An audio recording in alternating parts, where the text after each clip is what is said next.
ನಮಸ್ಕಾರ. ಎಲ್ಲರೂ ಹೇಗಿದ್ದೀರಾ? ಚೆಂದ ಇದ್ದೀರಾ ಅಂದ್ಕೊಳ್ತೀನಿ. ನಿಮಗೆಲ್ಲ ಕಬ್ಬಾಳಮ್ಮ ಕಿಚನ್ ಚಾನಲ್ಗೆ ಸ್ವಾಗತ. ನಾನಿವತ್ತು ಹಾಗಲಕಾಯಿ ಪಲ್ಯ ಮಾಡ್ತಾ ಇದ್ದೀನಿ. ಹಾಗಲಕಾಯಿ ಪಲ್ಯ 5 ನಿಮಿಷಕ್ಕೆ ಆಗೋಗ್ಬಿಡುತ್ತೆ. ಇದು ತುಂಬ ರುಚಿನೂ ಇರುತ್ತೆ. ಹಾಗಲಕಾಯಿ ಆರೋಗ್ಯಕ್ಕೂ ಒಳ್ಳೆಯದು. ನಾನಿವಾಗ ಹಾಗಲಕಾಯಿ ಪಲ್ಯ ಮಾಡೋಕ್ಕೋಸ್ಕರ ಒಂದು 3 ಹಾಗಲಕಾಯಿ ತೊಗೊಂಡಿದ್ದೀನಿ.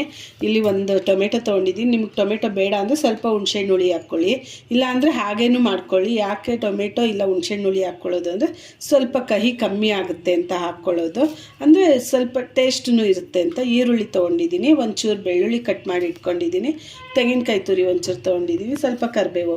ಮಾಮೂಲಿ ನಾನು ಇವಾಗ ಕುಕ್ಕರ್ ಇಟ್ಟಿದ್ದೀನಿ. ನಿಮ್ಗೆ 5 ನಿಮಿಷಕ್ಕಾಗುತ್ತೆ ಇದು ಪಲ್ಯ. ಸ್ವಲ್ಪ ಎಣ್ಣೆ. ದಯವಿಟ್ಟು ನನ್ನ ವಿಡಿಯೋ ನೋಡೋರಿದೆ ಮೊದಲಾದ್ರೆ ಸಬ್ಸ್ಕ್ರೈಬ್ ಮಾಡ್ಕೊಂಡು ನೋಡಿ, ಅಲ್ಲೇ ಇರೋ ಬೆಲ್ ಐಕನ್ನ ಒತ್ತಿ ನನಗೆ ಸಪೋರ್ಟ್ ಮಾಡಿ. ನಂಗೆ ಒಳ್ಳೊಳ್ಳೆ ಕಮೆಂಟ್ ಬರ್ತಾಯಿದೆ. ಕಮೆಂಟ್ ನೋಡಿದ್ರೆ ಖುಷಿ ಆಗುತ್ತೆ. ನನಗೆ ಕಮೆಂಟ್ ಮಾಡಿರೋ ಎಲ್ಲರಿಗೂ ಧನ್ಯವಾದ ಹೇಳ್ತೀನಿ.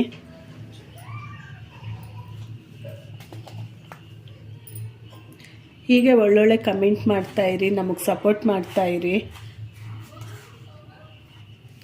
ನಿಮ್ಮೆಲ್ಲರಿನ ಸಪೋರ್ಟಿಂದ ನಾವು ಬೆಳೆಯೋಕ್ಕೆ ಸಾಧ್ಯ ಆಗುತ್ತೆ. ಈಗ ನಾನು ಕುಕ್ಕರು ಇಟ್ಕೊಂಡು ಎಣ್ಣೆ ಹಾಕಿದ್ದೆ, ಕಾದಿದೆ. ಸಾಸಿವೆ, ಕರಿಬೇವು ಮತ್ತು ಬೆಳ್ಳುಳ್ಳಿ,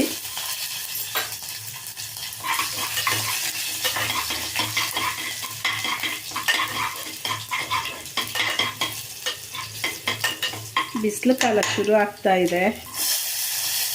ಜಾಸ್ತಿ ಮಜ್ಜಿಗೆ ನೀರು ಉಪಯೋಗಿಸಿ. ಹೊರಗಡೆ ಇರೋ ಪ್ರಾಣಿ ಪಕ್ಷಿಗಳಿಗೆ ಸ್ವಲ್ಪ ನೀರಿಡಿ. ಈರುಳ್ಳಿ ಸ್ವಲ್ಪ ಫ್ರೈ ಆಗಲಿ. ಈಗ ಈರುಳ್ಳಿ ಫ್ರೈ ಆಗಿದೆ. ಟೊಮೆಟೊ ಹಾಕ್ತಾಯಿದ್ದೀನಿ. ಟೊಮೆಟೊ ಏನು ಜಾಸ್ತಿ ಫ್ರೈ ಆಗಬೇಕು ಅಂತೇನಿಲ್ಲ, ಒಂದು ಅರ್ಧ ಭಾಗ ಆದರೆ ಸಾಕು. ಕುಕ್ಕರಲ್ಲಿ ಹಾಕೋದ್ರಿಂದ ಟೊಮೆಟೊ ನುಣ್ಣಗೆ ಬೆಂದ್ಕೊಬಿಡುತ್ತೆ. ನಿಮಗೆ ಟೊಮೆಟೊ ಬೇಡ ಅಂದರೆ ಸ್ವಲ್ಪ ಹುಣಸೆಹಣ್ಣು ಹುಳಿ ಹಾಕ್ಕೊಳ್ಳಿ, ಬೇಕಾದರೆ ಸ್ವಲ್ಪ ಬೆಲ್ಲ ಹಾಕ್ಕೊಳ್ಳಿ. ನಾನಿಲ್ಲಿ ಬೆಲ್ಲ ಹಾಕ್ತಾಯಿಲ್ಲ. ಈಗ ಟೊಮೆಟೊ ಇಷ್ಟ ಆದರೆ ಸಾಕು. ಇದಕ್ಕೇ ಹಾಗಲಕಾಯಿ ತೊಳೆದು ಇಟ್ಕೊಂಡಿದ್ದೆ, ಇನ್ನೊಂದು ಸಲ ಹಾಕ್ತಾಯಿದ್ದೀನಿ.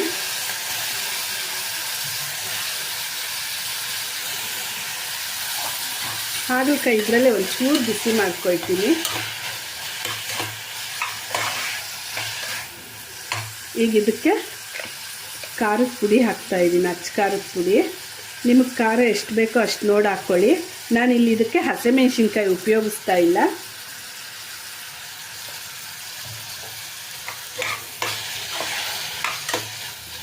ಈಗ ರುಚಿಗೆ ತಕ್ಕಷ್ಟು ಉಪ್ಪು ಸ್ವಲ್ಪ ಕಮ್ಮಿ ಆದರೂ ಪರವಾಗಿಲ್ಲ, ಜಾಸ್ತಿ ಮಾತ್ರ ಹಾಕ್ಕೊಳ್ಳೋಕೆ ಹೋಗಬೇಡಿ.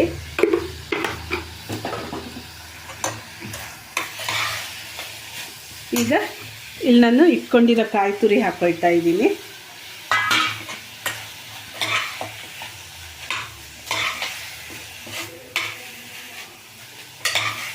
ನಾನೀಗ ಇಲ್ಲಿ ನೀರು ಹಾಕ್ತಾ ಇಲ್ಲ. ಟೊಮೆಟೊ ಹಾಕಿರೋದ್ರಿಂದ ಟೊಮೆಟೊ ನೀರೇ ಬಿಟ್ಕೊಳ್ಳುತ್ತೆ, ಅದಕ್ಕೆ ನೀರು ಹಾಕ್ತಾ ಇಲ್ಲ. ಇದನ್ನೀಗ ಮುಚ್ಚಿಬಿಡ್ತೀನಿ. ಮುಚ್ಚಿ 2 ವಿಜಿಲ್ ಬಂದರೆ ಸಾಕು, ಬೆಂದೋಗಿರುತ್ತೆ. ಈಗ ಕ್ಲೋಸ್ ಮಾಡಿಬಿಡ್ತೀನಿ. 2 ವಿಜಿಲ್ ಬರಲಿ, ಬಿಟ್ಬಿಡೋಣ. ಈಗ ಇದು 2 ವಿಜಿಲ್ ಕೂಗಿದೆ. ಏರ್ ತೆಗಿತಾ ಇದ್ದೀನಿ, ಏರೆಲ್ಲ ಹೋಗಿದೆ ನೋಡಿ ಎಷ್ಟು ಚೆಂದಾಗಿದೆ. ನಿಮಗೆ ಬೇಕು ಅಂದರೆ ಇನ್ನು ಸ್ವಲ್ಪ ಗೊಜ್ಜಂಗೆ ಬೇಕು ಅಂದರೆ ನೀವು ಇನ್ನೊಂದು ಸ್ವಲ್ಪ ನೀರು ಹಾಕ್ಕೊಳ್ಳಿ.